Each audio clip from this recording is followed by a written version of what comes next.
Assalamualaikum warahmatullahi wabarakatuh. Selamat pagi, salam sejahtera untuk kita semua. Kembali lagi, saya Arman Coneng, dosen Fakultas Hukum Universitas Kristen Maranatha. Kali ini saya akan membuat video pembelajaran terkait dengan pembuktian dalam persidangan hukum acara perdata. Ketika kita berbicara mengenai proses pembuktian, berarti kita berbicara tentang suatu proses yang sangat memberikan efek bagi para pihak yang mengajukan sengketa ke pengadilan. Kenapa? Karena dalam proses pembuktian inilah yang menjadi dasar hakim dalam mempertimbangkan segala sesuatu sebelum hakim memutus putusan pengadilan. Membuktikan itu berarti para pihak berusaha meyakinkan hakim bahwa pernyataan atau dalil-dalil yang diajukan dalam pengadilan itu benar sesuai dengan alat bukti yang diajukan.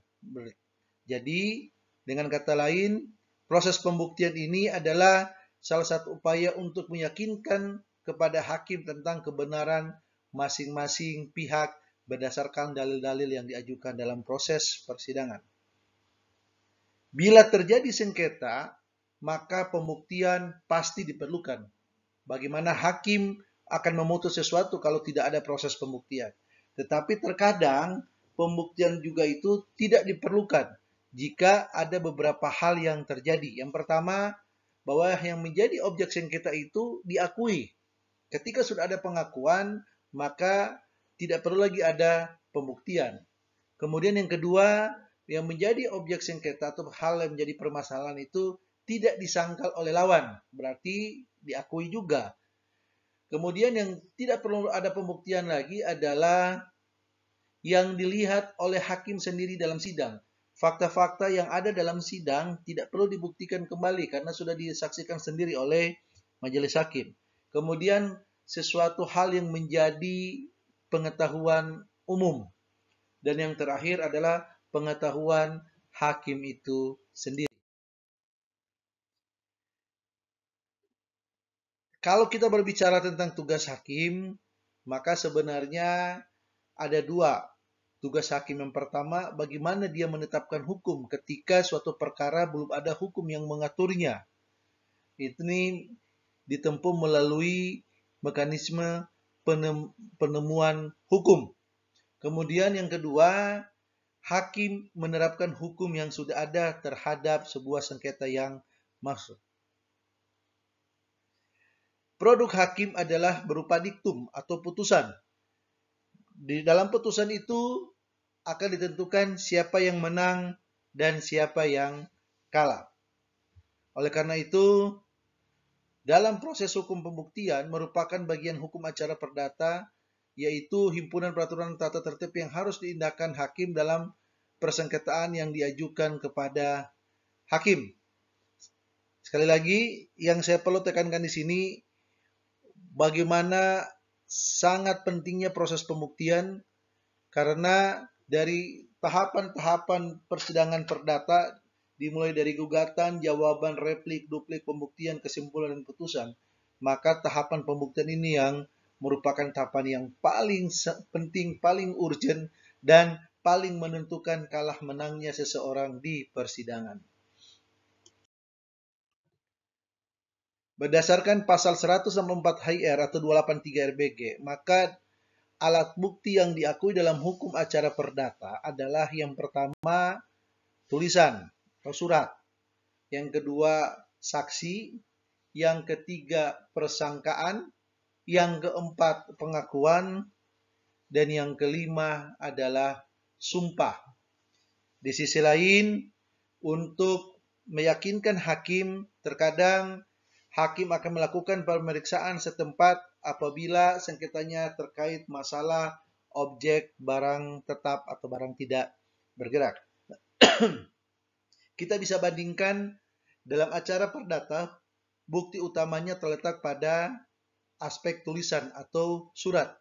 Sedangkan kalau kita bandingkan dalam hukum acara pidana, yang menjadi bukti utamanya adalah keterangan saksi. Di sini ada perbedaan mendasar. Kenapa dalam hukum acara perdata tulisan yang menjadi bukti utama? Karena kebenaran yang dicari adalah kebenaran formil. Sedangkan dalam hukum acara pidana, kenapa saksi yang menjadi bukti utama? Karena dalam hukum acara pidana, kebenaran yang dicari adalah kebenaran material. Kalau kita berbicara bukti tulisan atau surat, maka kita berbicara tentang dokumen-dokumen yang diajukan ke pengadilan, di mana dokumen-dokumen itu mempunyai nilai sendiri-sendiri. Ada yang disebut dengan dokumen yang disebut dengan akta otentik. Kemudian ada juga dokumen yang disebut bukan akta otentik, kemudian atau perjanjian di bawah tangan, akta di bawah tangan, kemudian ada juga yang disebut dengan akta-akta lainnya. Akta merupakan bukti tulisan yang amat berharga.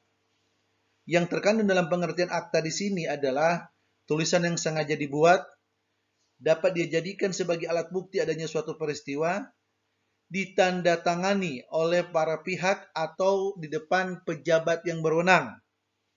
Contoh akta yang memenuhi unsur bukti seperti akta perjanjian, jual beli, sewa menyewa, dan lain-lain. Ini disebut dengan akta otentik. Kita lihat dalam bagan ini pembagian jenis-jenis bukti surat. Yaitu yang pertama adalah akta. Akta itu dapat dibagi menjadi akta otentik atau akta di bawah tangan. Kemudian ada dokumen yang bukan akta atau tulisan lainnya. Sedangkan akta otentik dapat dibagi juga menjadi akta yang dibuat oleh pejabat yang berwenang atau akta yang dibuat di hadapan pejabat yang berwenang. Pengertian akta otentik ditentukan dalam pasal 1868 BW atau dalam 165 HR atau dalam 285 RBG, yaitu kebalikannya dari akta di bawah tangan. Perbedaan utamanya adalah akta otentik ada keterlibatan pejabat berwenang yang menyaksikan bahkan membuat akta itu yang ditandatangani oleh para pihak. Sedangkan akta di bawah tangan adalah dibuat tidak di hadapan pejabat yang berwenang. Bagaimana kekuatan pembuktian? Kekuatan pembuktian sangat berbeda antara akta otentik dengan akta di bawah tangan. Kalau akta otentik, pembuktiannya sempurna. Artinya, tidak perlu ada tambahan alat bukti. Sebuah akta otentik dianggap sebagai alat bukti yang kuat dan sempurna. Contoh, sertifikat tanah SHM, kemudian perjanjian jual beli sewa menyewa, itu disebut akta otentik. Kenapa? Karena kekuatan pembuktiannya sempurna. SHM dibuat oleh BPN dalam hal ini, sedangkan akta jual beli sewa menyewa dan sebagainya dibuat oleh notaris sebagai pejabat negara non-ASN. Bukti mengikat. Apa yang ada dalam akta otentik itu mengikat dan harus dipercaya oleh hakim dan harus dianggap benar, kecuali ada hal yang membatalkan isi akta otentik tersebut. Jadi, ketika ada sebuah akta otentik, yaitu seperti tadi saya katakan, contohnya ada sertifikat hak milik, akta jual beli, akta sewa menyewa yang dibuat oleh notaris atau PPAT, maka hakim harus percaya isinya dan harus dianggap benar, kecuali ada hal yang membatalkan isi akta tersebut. 3 kekuatan yang dimiliki oleh akta otentik. Yang pertama, kekuatan formil, membuktikan bagi para pihak bahwa mereka sudah menerangkan yang ditulis dalam akta. Kenapa?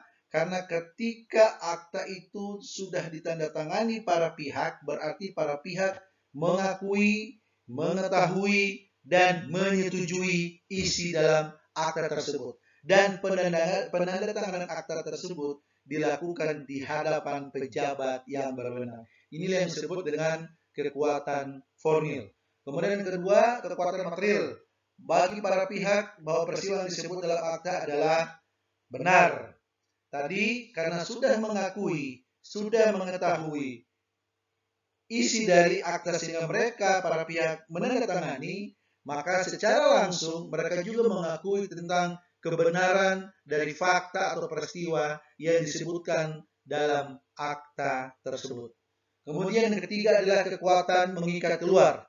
Kekuatan bagi para pihak dan pihak ketiga bahwa pada tanggal tersebut para pihak menghadap pejabat berwenang dan menerangkan apa yang telah dituangkan dalam akta. Artinya, kita berbicara tentang akta yang mengikat keluar, ketika sudah menandatangani sebuah akta otentik, maka dia mengikat kepada pihak-pihak yang menandatangani akta itu.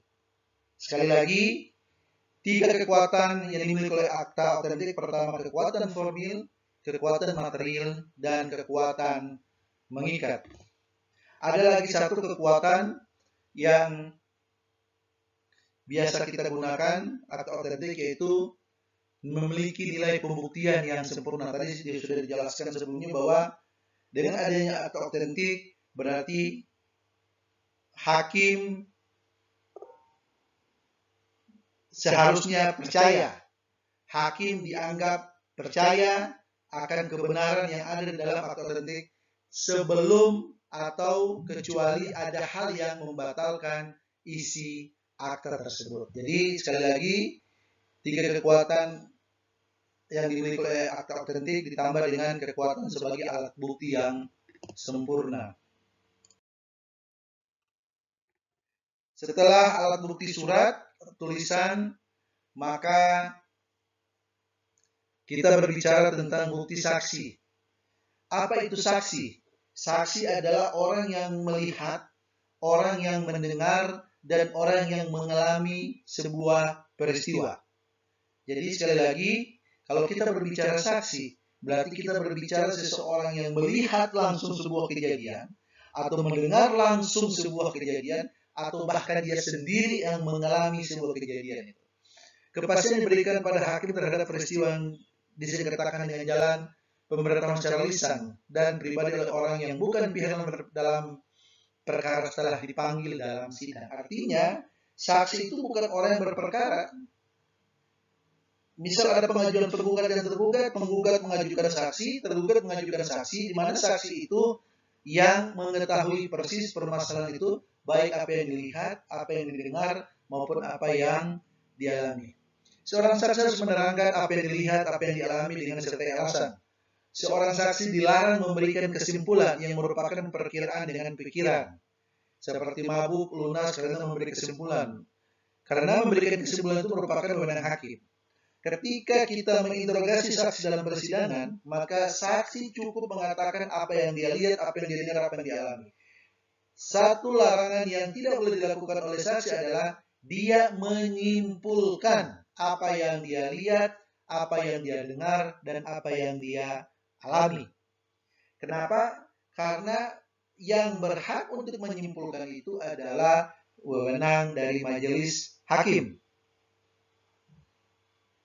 Dasar pengaturan saksi adalah pasal 139 sampai 152, pasal 168 sampai 172 HR, pasal 165 sampai 179 RBG, 1895 dan 1902 sampai 1912 PW. Pada asasnya, pembuktian dengan saksi diperkenankan kecuali undang-undang menentukan lain. Contoh, perjanjian asuransi harus dibuktikan dengan adanya polis. Jadi ada kenapa perkara perdata surat ditempatkan sebagai urutan pertama?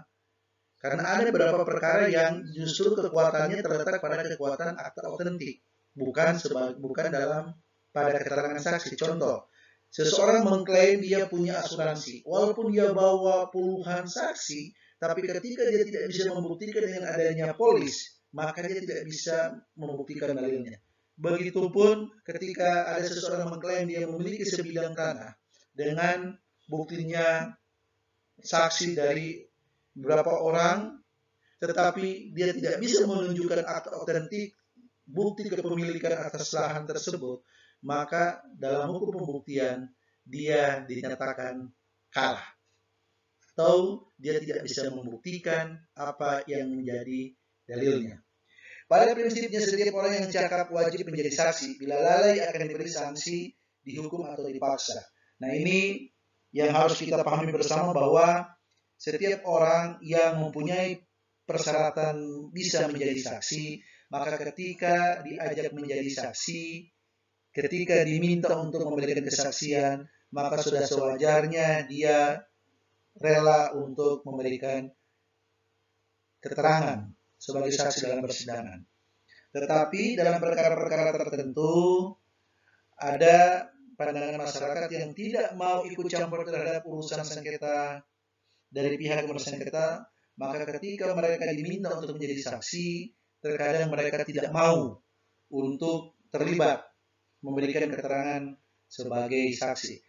Kalau dalam acara perdata ini bisa dipahami karena ini menyangkut kepentingan privat. Tetapi jika ini berkaitan dengan masalah hukum publik atau hukum pidana, maka seseorang yang seharusnya memberikan keterangan sebagai saksi karena dia mengetahui suatu kejadian, tetapi dia tidak mau memberikan kesaksian, maka dia dapat dipaksa oleh hukum atas perintah hakim untuk memberikan keterangan di muka pengadilan. Jadi inilah sedikit perbedaan antara hukum acara perdata dengan hukum acara pidana. Kewajiban saksi adalah menghadap sidang, mengangkat sumpah, kemudian memberikan keterangan. Pada umumnya, saksi-saksi yang diminta keterangan di persidangan itu harus disumpah. Kenapa? Untuk menjamin bahwa apa yang dikemukakan dalam persidangan itu adalah hal yang benar adanya. Kenapa disumpah? Karena ada ancaman. Jika memberikan keterangan palsu di bawah sumpah, maka ancaman maksimal pidananya adalah 7 tahun pidana penjara. Oleh karena itu, ketika memberikan sebuah kesaksian, seorang saksi harus disumpah agar bisa mempertanggungjawabkan segala keterangan yang diajukan ke persidangan. Pasal 145-R mengatur saksi-saksi orang-orang yang dilarang untuk menjadi saksi, yaitu pertama keluarga saudara, baik sah maupun tidak sah, keluarga semenda atau periparan. Yang kedua, suami atau istri, bahkan yang sudah bercerai, yaitu mantan istri atau mantan suami. Kemudian anak-anak yang di bawah usia 15 tahun, kemudian orang gila. Jadi secara umum dalam kasus-kasus perdata, 4 jenis saksi ini tidak boleh menjadi saksi, yaitu dari keluarga saudara, semenda, kemudian suami istri atau mantan suami atau mantan istri, kemudian anak berusia di bawah 15 tahun, kemudian orang gila. Tetapi ada perkara perdata tertentu yang justru diharapkan saksi berasal dari keluarga dekat, yaitu kasus perceraian. Kalau kita bicara kasus perdata umum seperti jual beli, sewa menyewa, hutang piutang dan sebagainya, maka ketika kita mengajukan saksi yang berasal dari keluarga dekat kita seperti orang tua, ibu, ayah, kakak, adik kita, maka lawan berhak untuk mengajukan keberatan kepada majelis hakim, dan majelis hakim pun akan menolak untuk memeriksanya karena ada keterikatan hubungan persaudaraan.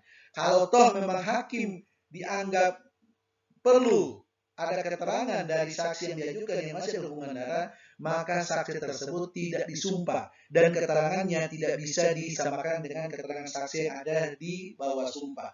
Keterangan saksi yang tidak disumpah itu hanya untuk menambah keyakinan hakim saja dalam memutuskan suatu perkara.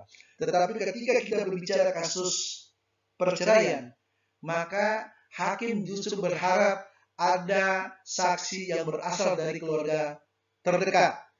Jika perlu, orang tua dari para pihak yang bersengketa yang mengajukan perceraian yang diharapkan hadir di ruang sidang untuk memberikan kesaksian. Kenapa? Karena urusan perceraian adalah urusan yang melibatkan hubungan intim antara suami istri, di mana saksinya haruslah tetap berasal dari orang terdekat. Jadi ini sedikit perbedaan antara kasus perkara perdata pada umumnya dengan kasus perkara perceraian, di mana saksi dalam perceraian justru diharapkan dari orang terdekat, sedangkan dalam kasus perdata pada umumnya, maka saksi yang berasal dari keluarga dekat hanya bisa dimintai keterangan, tapi tidak disumpah.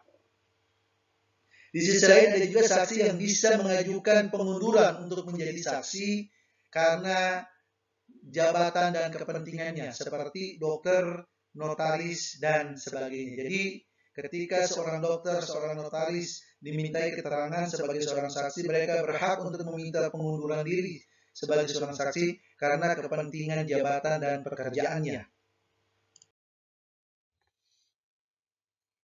Tidak ada ketentuan yang mensyaratkan untuk jadi saksi, namun dapat disimpulkan bahwa untuk jadi saksi harus memenuhi syarat sudah berusia 15 tahun. Kenapa?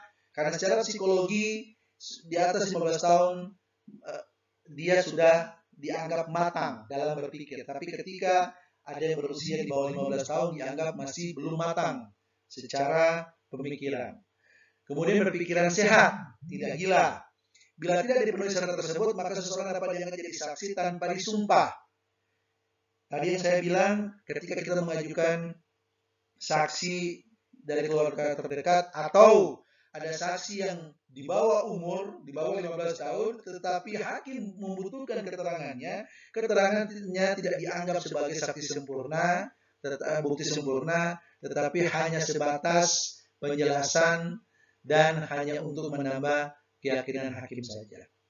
Dalam pemeriksaan saksi dalam hukum acara perdata berlaku asas unus testis, nullus testis. Artinya dalam memberikan keterangan satu saksi dianggap bukan saksi, sehingga keterangan dari satu saksi bukan dianggap sebagai alat bukti yang cukup, tetapi minimal 2 orang saksi. Atau kalau memang hanya 1 orang saksi saja, keterangannya itu harus didukung oleh bukti-bukti lain, di mana antara keterangan satu saksi tadi dengan bukti-bukti lain seperti surat, seperti pengakuan dan sebagainya harus ada sinkronisasi. Ketika hanya ada satu keterangan saksi saja dan keterangan saksi tidak sinkron dengan alat bukti lain, maka sudah tepat jika dianggap pembuktian itu tidak cukup. Dalam kesaksian juga ada yang disebut dengan testimonium de audito. Apa dimaksud dengan testimonium de audito? Tadi saya sudah mengatakan di awal bahwa siapa sih yang disebut sebagai saksi? Saksi adalah orang yang melihat langsung sebuah peristiwa, orang yang mendengar langsung suatu peristiwa, atau bahkan dia sendiri mengalami peristiwa itu. Nah, yang dimaksud dengan testimonium de audito adalah orang yang tidak mendengar langsung, tidak melihat langsung, tidak mengalami langsung, tetapi hanya mengetahui suatu peristiwa itu dari omongan orang lain saja. Itu yang disebut dengan testimonium de audito. Artinya, ketika saksi ditanya oleh majelis hakim, saudara saksi, apakah saudara saksi mengetahui suatu peristiwa A, B, C, dan sebagainya? Tahu yang mulia. Apakah saudara saksi melihat ketika peristiwa terjadi? Saya tidak melihat, tetapi saya dengar dari kakaknya korban bahwa korban bla bla bla bla bla atau tergugat melakukan sesuatu prestasi bla bla bla bla bla. Nah, keterangan inilah yang disebut dengan testimonium de audito karena orang tersebut tidak mendengar langsung, tidak mengetahui, tidak melihat langsung, tapi hanya mendengar dari orang lain. Nah, keterangan testimonium de audito juga ini tidak bisa disamakan dengan saksi yang berdiri sendiri atau pembuktiannya tidak sempurna, tetapi dapat digunakan hanya untuk menambah keyakinan hakim saja, sama seperti keterangan saksi yang tidak disumpah.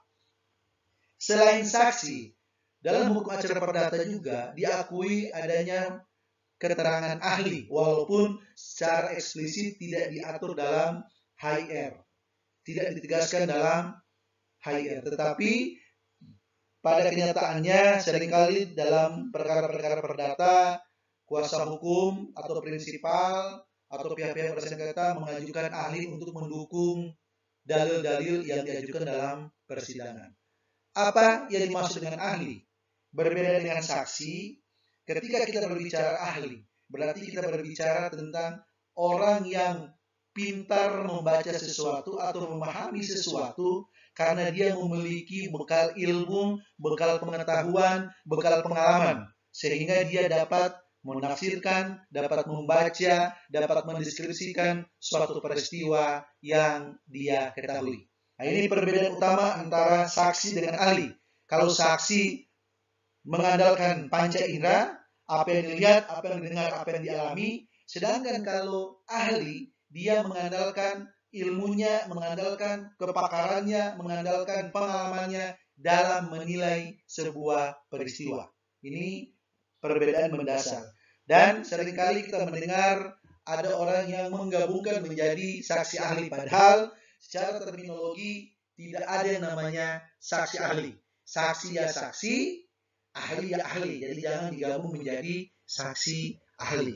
Siapa itu ahli atau experts? Yaitu pihak ketiga yang didatangkan baik oleh inisiatif para pihak atau bisa juga melalui inisiatif hakim untuk membantu hakim secara objektif untuk menambah pengetahuan hakim sehingga hakim bisa mempunyai pengetahuan lebih dalam memutuskan sebuah perkara. Tetapi pada umumnya ahli berasal dari inisiatif para pihak yang bersengketa.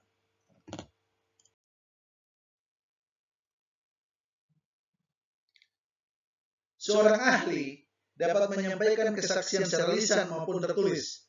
Sebelumnya telah disumpah dan dapat dihukum bila tidak melakukannya. Nah, ini saya sedikit menggarisbawahi bahwa ada perbedaan mendasar antara seorang ahli dengan seorang saksi.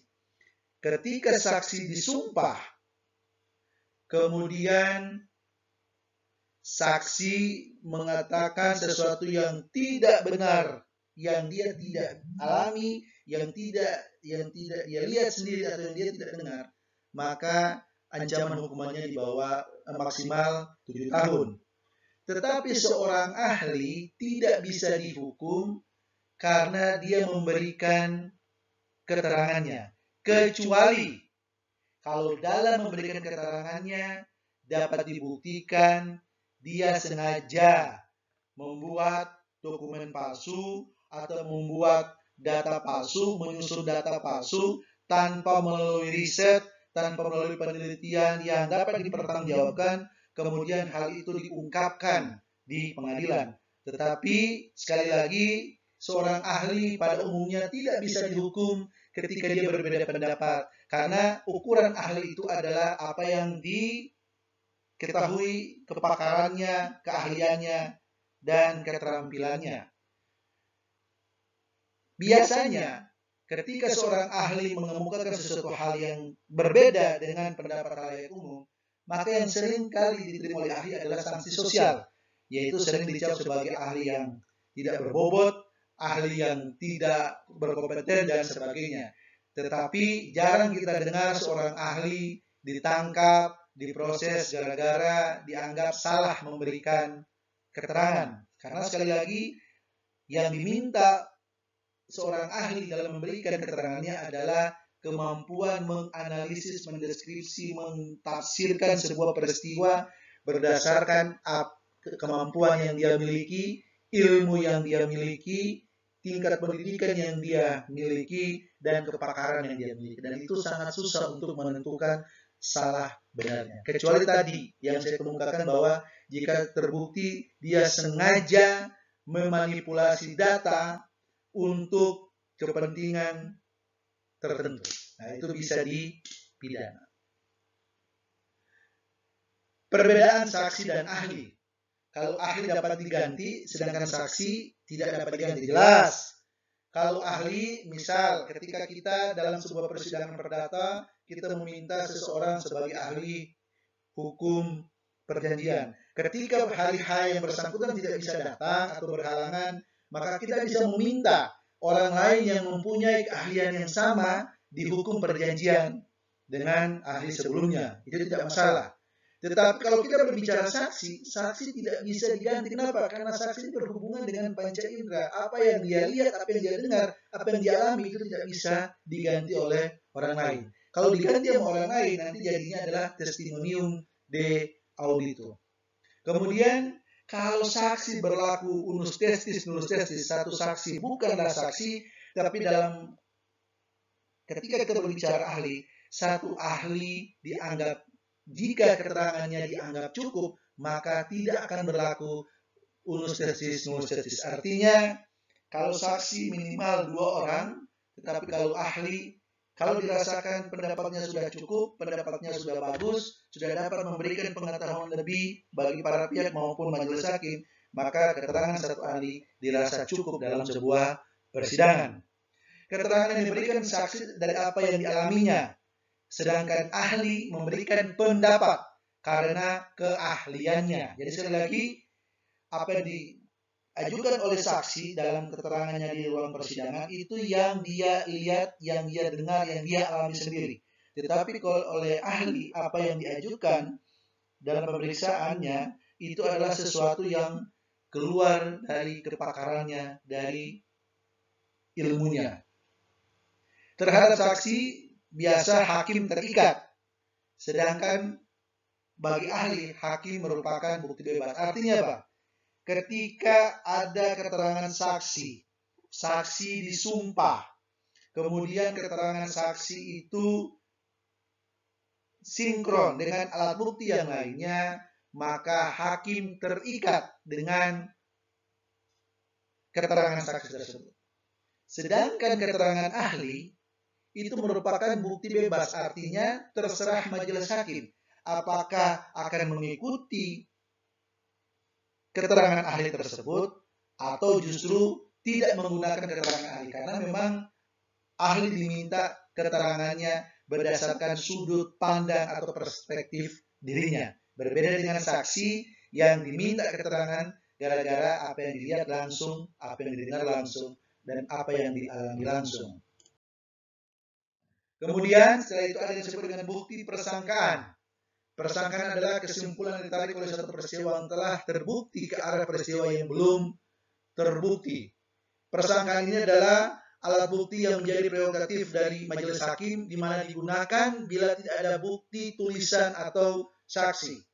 Atau bisa juga persangkaan ini digunakan untuk menambah alat bukti yang sudah ada, baik alat bukti surat maupun alat bukti saksi.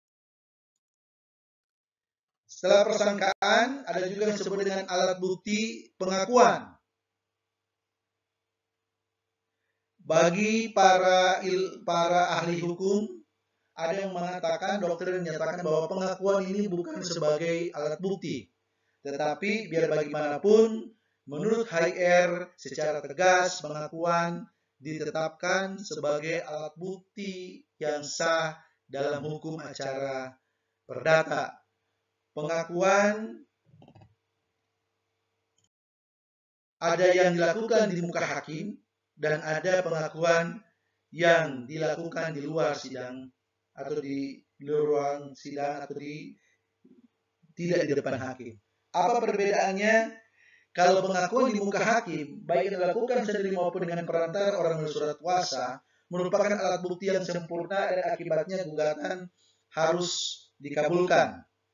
Artinya kalau ada pengakuan di muka hakim berarti itu merupakan alat bukti yang sempurna. Sedangkan kalau pengakuan di luar sidang pengadilan itu tidak dapat dipakai kecuali diizinkan pembuktiannya dengan saksi. Mengenai kekuatan pembuktiannya sebagai bukti bebas atau tidak mengikat, sama seperti keterangan ahli. Sementara itu dalam praktek terdapat pengakuan secara tertulis di luar sidang dan dapat begitu saja disampaikan pada hakim sebagai bukti bebas. Dan pengakuan di luar sidang ini dapat ditarik kembali. Jadi ketika ada pengakuan di luar sidang, maka kekuatan pembuktiannya tidak sama dengan pengakuan yang ada di depan hakim atau di dalam ruang sidang.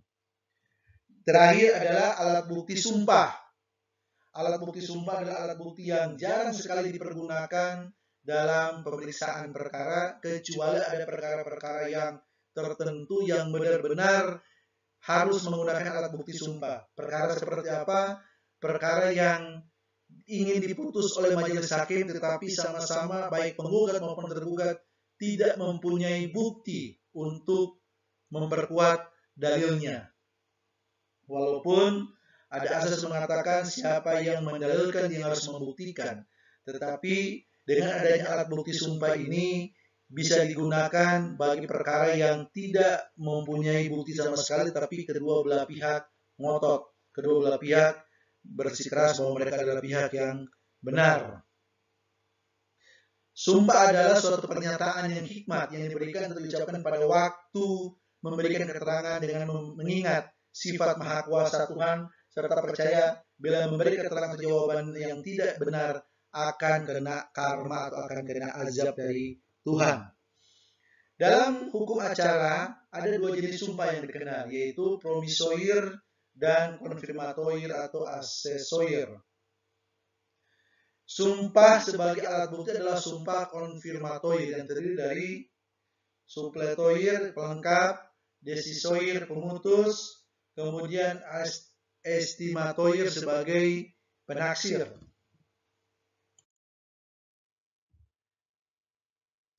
Jika dilihat dari inisiatif siapa yang memerintahkan sumpah, ketika sumpah itu adalah sumpah decisoir atau sumpah pemutus, maka inisiatif itu berasal dari pihak yang bersengketa, kecuali hal undang-undang melarangnya. Tetapi ketika kita berbicara sumpah suppletoir atau pelengkap, maka inisiatif itu berasal dari hakim. Sumpah decisoir berarti melepaskan suatu hak yang ada dalam kekuasaannya seperti utang piutang, warisan, dan hak milik. Sumpah decisoir dapat diperintahkan untuk setiap tingkatan dan bila tidak ada bukti sama sekali. Tadi sudah mengatakan bahwa alat bukti sumpah ini jarang sekali dipergunakan kecuali dalam suatu perkara yang masing-masing pihak ngotot tetapi tidak ada bukti sama sekali. Nah, sumpah decisoir itu berasal dari inisiatif para pihak bersengketa dengan konsekuensinya ketika seseorang sudah mengatakan sumpah, maka akan ada terjadi pelepasan hak atau pelepasan kekuasaan baik berupa utang piutang, warisan, dan hak milik. Itulah mengapa disebut sebagai sumpah pemutus. Ketika sumpah itu terucap, maka siapa yang bersumpah, siapa yang mengatakan bahwa benar itu adalah miliknya, dan kalau dia bohong siap menerima azab, maka siapa yang bersumpah dia yang akan memenangkan persidangan. Sumpah suppletoir merupakan sumpah sebagai alat bukti tambahan, yaitu menambah alat bukti yang kurang meyakinkan seperti tuntutan atau tangkisan yang tidak terbukti dengan sempurna, atau tuntutan atau tangkisan tidak terbukti sama sekali. Tadi saya sudah bilang bahwa sumpah suppletoir inisiatifnya dari hakim.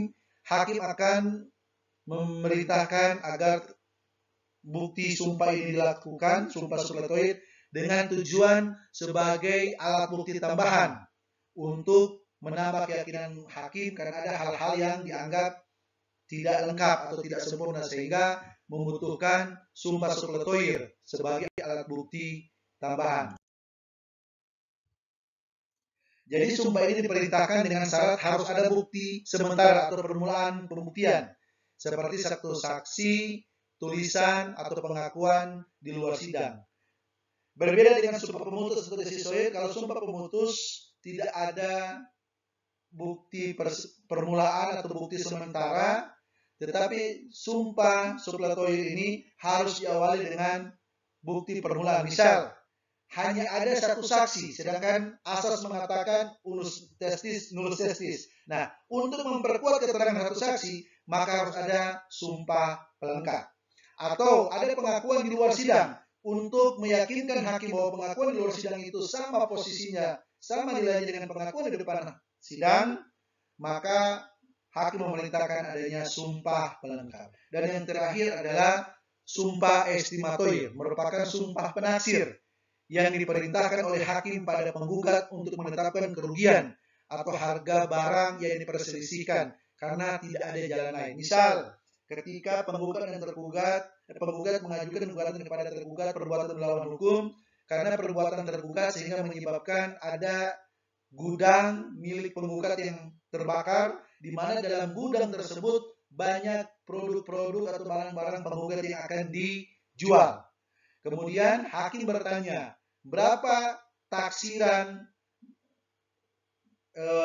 barang atau materi yang hilang diakibatkan kebakaran yang diakibatkan oleh perbuatan si tergugat. Nah, hakim akan memerintahkan penggugat untuk melakukan sumpah estimatoir atau sumpah penaksir untuk menaksir, untuk memperkirakan, menghitung berapa kira-kira kerugian yang dialami oleh penggugat akibat perbuatan tergugat.